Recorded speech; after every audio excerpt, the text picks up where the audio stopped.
সদৌ ডিব্ৰুগড় জিলা ছাত্ৰ সন্থাৰ ২০তম সাধাৰণ অধিৱেশন আজিৰে পৰা দুদিনীয়া কাৰ্যসূচীৰে অনুষ্ঠিত।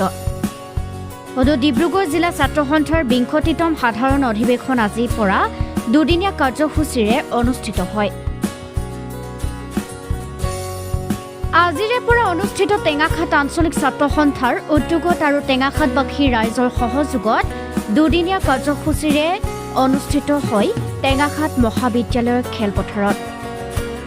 এই অধিৱেশনৰ কাৰ্যসূচী অনুসৰি সদৌ অসম ছাত্ৰ সন্থাৰ কাৰ্যনিৰ্বাহক সদস্য কনক গগৈয়ে মূল তোৰণ উদ্বোধন কৰাৰ পিছতে চিত্ৰাংকন প্ৰতিযোগিতা মুকলি কৰে টেঙাখাত প্ৰেছ ক্লাবৰ সভাপতি দীপক গগৈয়ে।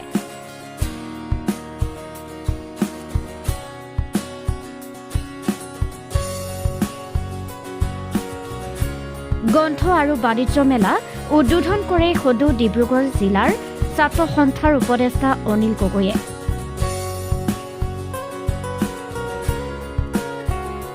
মঞ্চ মুকলি কৰে জিলা ছাত্ৰ সন্থাৰ উপদেষ্টা তচেন ডেকাই।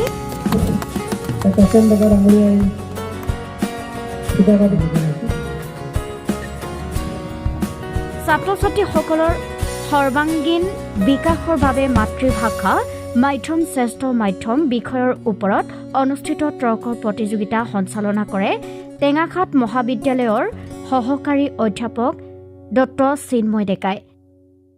গ্ৰহণ কৰিছিল UDHR অৰ্থাৎ universal declaration of human rights আৰু আন্তঃৰাষ্ট্ৰীয় মানৱ অধিকাৰৰ ঘোষণাপত্ৰ, যিখন ঘোষণাপত্ৰৰ ২৬নং অনুচ্ছেদটোত উল্লেখ কৰা হৈছিল শিক্ষাৰ বিষয়ে। আৰু শিক্ষাৰ বিষয়ে উল্লেখ কৰিবলৈ গৈ তেওঁলোকে কৈছিল যে সাৰ্বজনীনভাৱে সমগ্ৰ বিশ্বৰ বাবে শিশুৰ সৰ্বাংগীন বিকাশৰ একমাত্ৰ আৰু শ্ৰেষ্ঠ মাধ্যমেই হৈছে মাতৃভাষা। অৱসৰপ্ৰাপ্ত প্ৰধান শিক্ষক যতীন্দ্ৰ নাথ সোণোৱালে প্ৰতিনিধি শিবিৰ মুকলি কৰাৰ পিছতে প্ৰতিনিধি সভা উদ্বোধন কৰে সদৌ অসম ছাত্ৰ সন্থাৰ সাংগঠনিক সম্পাদক বুবুল দত্তই। ডিব্ৰুগড় জিলা ছাত্ৰ সন্থাৰ ২০তম অধিৱেশনখনি টেঙাখাত মহাবিদ্যালয় খেলপথাৰ প্ৰাংগণত অনুষ্ঠিত হৈছে। আজি প্ৰথম দিনাৰ প্ৰথম কাৰ্যসূচী হ'ল মূল তোৰণ উদ্বোধন, তাৰপাছতে গ্ৰন্থ আৰু বাণিজ্য মেলা উদ্বোধন, মঞ্চ মুকলি, চিত্ৰাংকন প্ৰতিযোগিতা মুকলি, শিবিৰ মুকলি। এই আটাইকেইটা অনুষ্ঠান ইতিমধ্যে কাৰ্যসূচী হৈ গৈছে। ইয়াৰ লগে লগে এতিয়া খন্তেক সময়ৰ পাছতে তৰ্ক প্ৰতিযোগিতা অনুষ্ঠিত হ'ব। ছাত্ৰ ছাত্ৰীৰ মাজত চিত্ৰাংকন প্ৰতিযোগিতা হৈছে। গতিকে আটাইকেইটা কাৰ্যসূচী ইতিমধ্যে হৈ গৈছে আৰু জিলা ছাত্ৰ সন্থাৰ এটা খুব সৰ্বাংগ সুন্দৰ অধিৱেশনখনি অনুষ্ঠিত কৰিবৰ কাৰণে আমি চিন্তা চৰ্চা কৰিছোঁ, প্ৰচেষ্টা হাতত ৰাখিছোঁ। গতিকে আপোনালোক সকলোৰ পৰা আমি সহযোগিতা বিচাৰিছোঁ।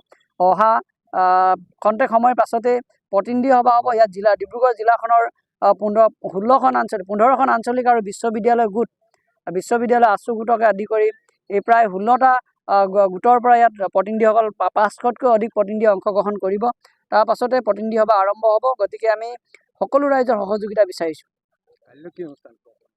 অহা কাইলৈ পুৱা পতাকা উত্তোলন, শ্বহীদ তৰ্পণ, তাৰপাছতে সাংস্কৃতিক শোভাযাত্ৰা, সাংস্কৃতিক সমাৰোহ আৰু মুকলি সভাৰ অন্তত সাংস্কৃতিক সন্ধিয়া আছে।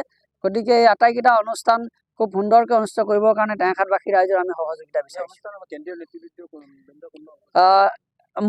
সাংস্কৃতিক শোভাযাত্ৰাত সদৌ অসম ছাত্ৰ সন্থাৰ সভাপতি উৎপল শৰ্মা ডাঙৰীয়া, সাধাৰণ সম্পাদক শংকৰজ্যোতি বৰুৱা ডাঙৰীয়া উপস্থিত থাকিব, অভিনেতা নয়ন নীলিম উপস্থিত থাকিব, কণ্ঠশিল্পী ৰিচা বৰদাস, পম্পী পুৰবী এই সাংস্কৃতিক শোভাযাত্ৰাত অংশগ্ৰহণ কৰিব। গতিকে তাৰ উপৰি মুকলি সভাত সদৌ অসম ছাত্ৰ সন্থাৰ সভাপতি উৎপল শৰ্মা ডাঙৰীয়া উপস্থিত থাকিব, সাধাৰণ সম্পাদক শংকৰজ্যোতি বৰুৱা থাকিব, সন্মান্য অতিথি হিচাপে উপস্থিত থাকিব ডক্টৰ অনিল শইকীয়া ছাৰ, তাৰোপৰি ডক্টৰ সমুজল কুমাৰ ভট্টাচাৰ্য ডাঙৰীয়া উপস্থিত থাকিব। গতিকে আমি সকলোৰে সহযোগিতা বিচাৰিছোঁ। নিশালৈ সাংস্কৃতিক সন্ধিয়া হ'ব। অসমৰ জনপ্ৰিয় কণ্ঠশিল্পী নীল আকাশ, ৰিচা বৰদাস, পম্পী পুৰবী, প্ৰাণদীপ, মিৰদীপ আদি অসমৰ জনপ্ৰিয় কণ্ঠশিল্পীসকলে তেখেতসকলৰ গীতৰ শৰাই আগবঢ়াব।